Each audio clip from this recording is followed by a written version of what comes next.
Hey friends, welcome back to another video. My name is Lefebvre and it is officially the beginning of a new month.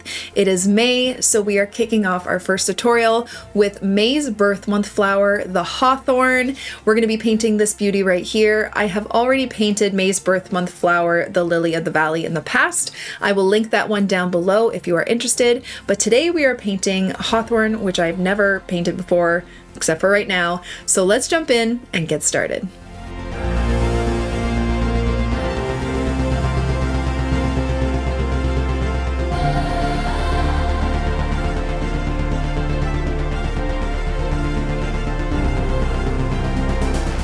Okay friends, so we are at the beginning of a new month, which means we are painting another birth month flower. And today we are painting May's birth month flower, the Hawthorn, which I've never painted before. I've done the Lily of the Valley in the past, so you could always look that up on my channel. But today I wanted to do the Hawthorn, which is the other birth month flower. It looks a little bit to me like a cherry blossom, similar. So that's kind of what we're going for. It's small white flowers. So anytime we paint white flowers, we need to pick an undertone of our color, because obviously we're not going to be using the white of the paper to create this flower. We want some sort of shadow and undertone. So I'm probably going to be using some gray. I also want to try and use my size 2 filbert brush just because it has such a perfect round flat edge, which will be perfect for these little kind of rounded petals. But I'll show you how to do it with this brush as well as a round brush, just so you have options. So I have my size 2 filbert, I have my size 8 round, and I also have a size 2 round for some details, and let's begin.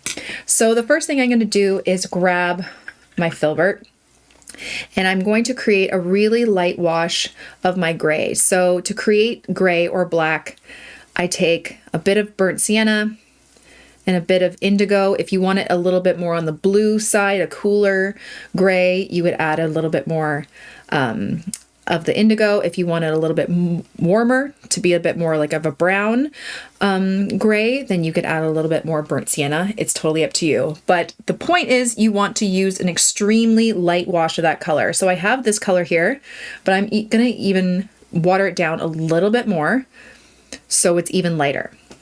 Okay, so it's kind of like a cluster of little flowers, and I'm just going to do like a little guide here of a circle of what's going to be the center of the flower.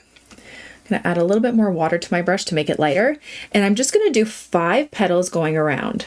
So I'm going to go 1, 2, this is even a little too dark to be honest, 3, 4, 5.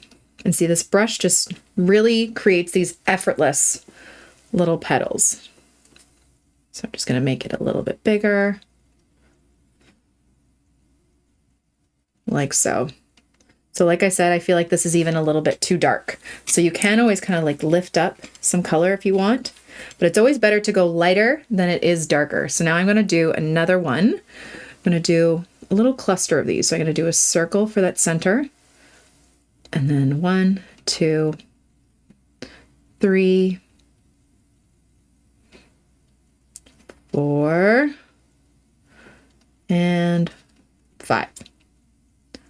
Okay, and you're just gonna do as many as you like. Even take some of your color and just do a couple little buds, just like little circles, like this. Okay, so I'm gonna do a few more. If you would like to create a little bit of a tilted perspective, you can always choose which way your flower is tilting. So I'm gonna have this flower that I'm gonna do facing that way, which means the petals on this side are gonna be longer. So I'm gonna have bigger petal there, big petal on the side, and then the petals at the bottom are just gonna be like these rounded little kind of nubs. Okay, you just do less of it, like a shorter kind of circle there. And that will help show kind of like a tilted perspective. Okay, I'm going to do another one over here. This one will also be kind of facing this way. 1, 2, 3, 4, 5. Really just loose, like you don't have to make it perfect. And it's going to be kind of like a little bit on a branch here. I'm going to try and get these a little bit more clustered together. And we're going to do some shading once it's dried to create some of that separation and a bit more shadow on the petals. If you want, you can even just add a little bit more darkness towards the center while it's wet. Those are already dry, so they're not blending out. Here, these ones are kind of blending out a bit better because they're still wet. But if it's not blending out, like this one, see how harsh that line is? You can just take your wet, clean brush and just blend it out a bit more. There you go. Okay. We'll do a couple more, maybe a couple more buds up here. Just some little circles. And I'm really using like a minimal amount of paint. Like barely anything. Just more water. That, maybe I'll have one over here.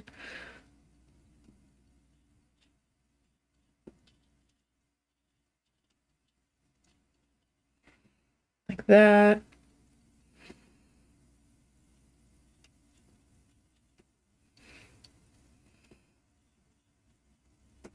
Like so. Okay. Now I'm going to take my detailed brush and I'm going to add just a few little greenery leaves around it. So I'm just taking my olive green, maybe a little bit of blue, just to make it a little bit more of a regular kind of green. And I'm going to do a little bit of like the greenery on the base of some of these petals.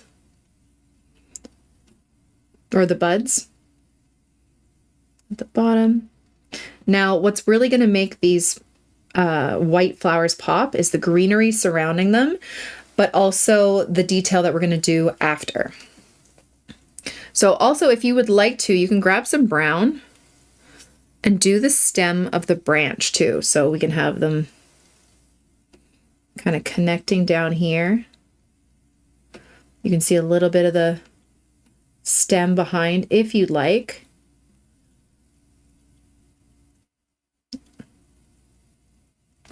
Doesn't have to be too detailed. And then you can grab your green and just kind of place some green in between some of these flowers. And that's really going to help them pop. So like any little white space here, I'm going to add a little bit of greenery.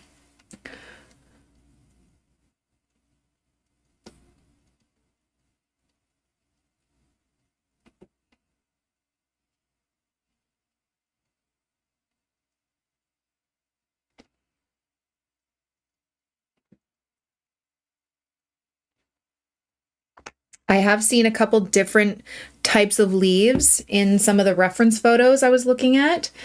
Some have smaller leaves, but then some have like these big kind of more jagged leaves. I'm just gonna do whatever, to be honest. I'm not gonna, go too much into detail. It doesn't have to be absolutely perfect or accurate in my mind. It's up to you. But that kind of stuff doesn't bug me too much. I know some people get really serious about specifics about flowers and how they look, but me, I'm just trying to enjoy painting. So I'm just doing these kind of like little jagged leaves and see how kind of surrounding those white flowers really makes them pop out just a little bit more. I'm just doing little jagged edges to these leaves.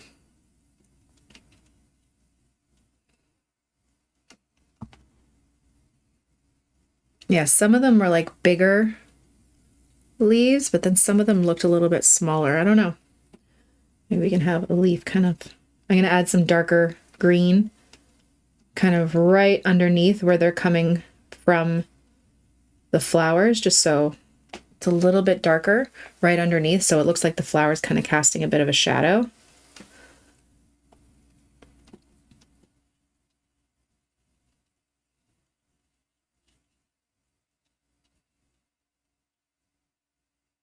And if you wanted to use a round brush to create those flowers and you don't have a filbert one, that's totally fine. You can just draw it with the tip of your round brush.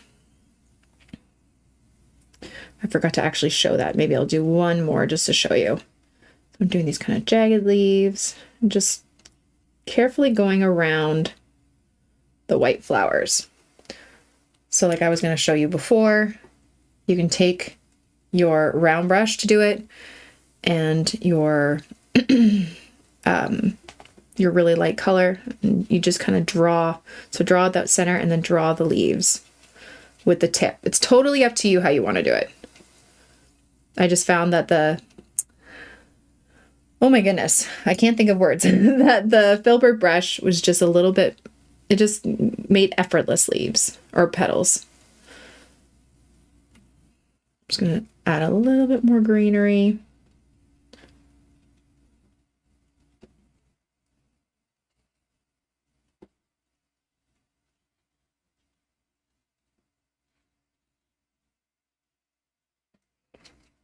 Blend it together. Like that. I mean, it looks a little funny, but that's okay. Okay. Okay, so now the white flowers should be dry. So now we're going to go back in with the same gray, and I'm just going to go kind of at the base of these flowers so it's a little bit darker because we're layering.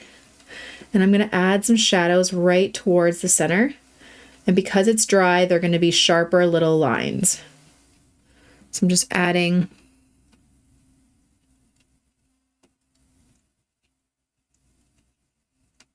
some shadows right at the base of the petals, kind of in that center. But I am leaving the center white because we're going to add a little bit of yellow in there after.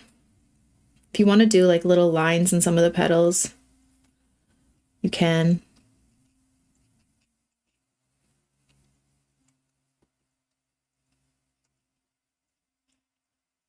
If you want to separate some of the petals, you can also do that just by kind of doing a tiny little line mark. And then like some of the flowers that like, so this flower and this flower are kind of molded into one. I'm just going to carve out the petal here by making this a little bit darker on this side. So now this petal looks like it's on top of this flower. Same thing over here.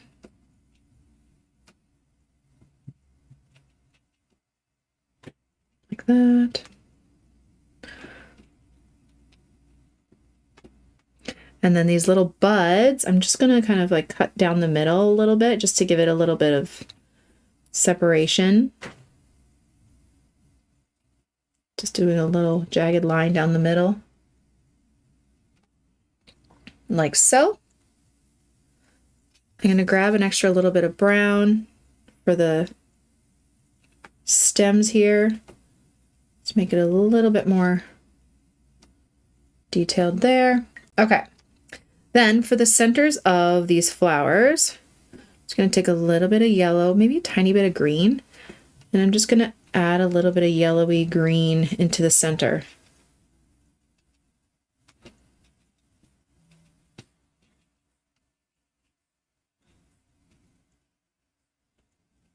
And then they have these tiny little bits inside the center. So I was looking at some reference photos here. So see the little ends? They're like kind of like this brownish color.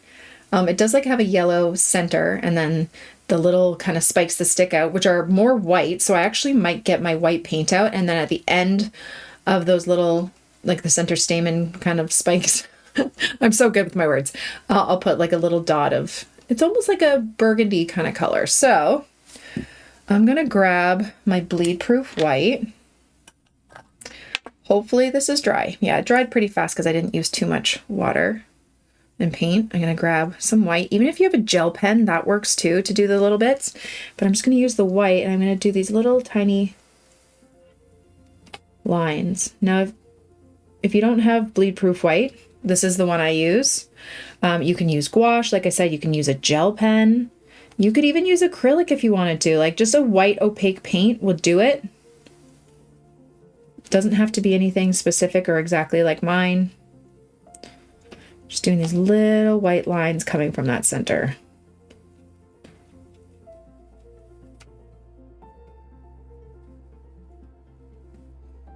that. And then I'm just gonna take this like purpley pink mixture I have here, mix it a little bit with a dark red, and at the end of those little white lines, I'm just gonna do tiny little dots.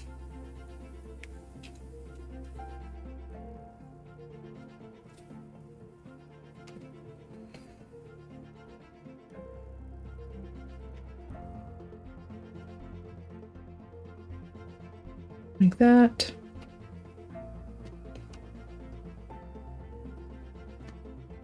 Now just to make those centers pop out just a tad bit more, I'm going to take a little bit of like an orangey yellow and just go, maybe not orangey yellow, maybe more of a browny yellow.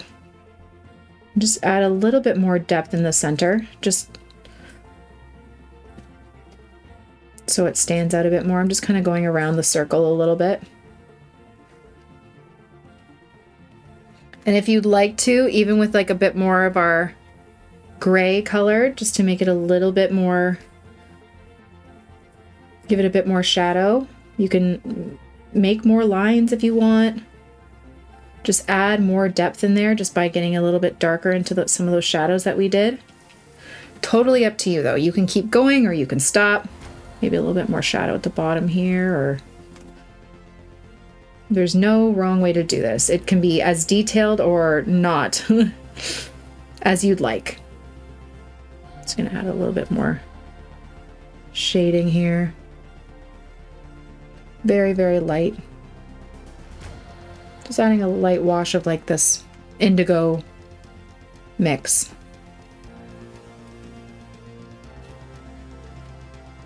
And there you go. And then finally, I'm just taking a little bit more of dark green.